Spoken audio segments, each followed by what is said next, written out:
புகையிலை அக்பர் பீர்பால் கதைகள். பீர்பால் அடிக்கடி புகையிலை உபயோகிப்பார். மன்னர் பலமுறை சொல்லியும் அந்த பழக்கத்தை மாற்றிக்கொள்ள அவரால் முடியவில்லை. அக்பரின் மூத்த அமைச்சர் ஒருவருக்கு பீர்பால் புகையிலை உபயோகிப்பது மிகவும் அருவருப்பாக இருந்தது. நல்ல சந்தர்ப்பம் பார்த்து புகையிலை பழக்கத்துக்காக பீர்பாலை அவமானப்படுத்த வேண்டும் என்று திட்டமிட்டிருந்தார். ஒருமுறை மன்னர் காற்றோட்டமாக அரண்மனை தோட்டத்தில் உலவிக் கொண்டிருந்தார். அவருடன் மூத்த அமைச்சரும் பீர்பாலும் சேர்ந்து உலவியவாறு உரையாடிக் கொண்டிருந்தனர். அரண்மனை தோட்டத்தின் வேலியோரத்தில் புகையிலை செடி ஒன்று தானாக முளைத்து வளர்ந்து இருந்தது. தெருவிலே சென்று கொண்டிருந்த கழுதை ஒன்று வேலியின் இடுக்கு வழியாக முகத்தினை நுழைத்து அந்த புகையிலை செடியை தின்ன பார்த்தது.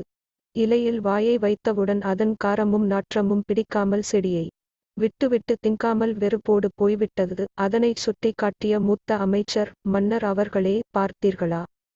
நம் பீர்பாலுக்கு மிகவும் பிடித்தமான புகையிலை கேவலம் அந்த கழுதைக்குக் கூட பிடிக்கவில்லை என்றார் சிரிப்புடன். அவர் முகத்தில் இப்போது நிம்மதி. உடனே பீர்பால் சிரித்து கொண்டே, அமைச்சர் அவர்களே, உண்மையைத்தான் சொன்னீர்கள். புகையிலை எனக்கு மிகவும் பிடித்த பொருள்தான். ஆனால் கழுதைகளுக்குத்தான் புகையிலையை பிடிப்பதில்லை என்றார் ஒரே போடாக. தனது வாக்கு வன்மையால் மூக்குடைத்தார் மூத்த அமைச்சரை பீர்பால்.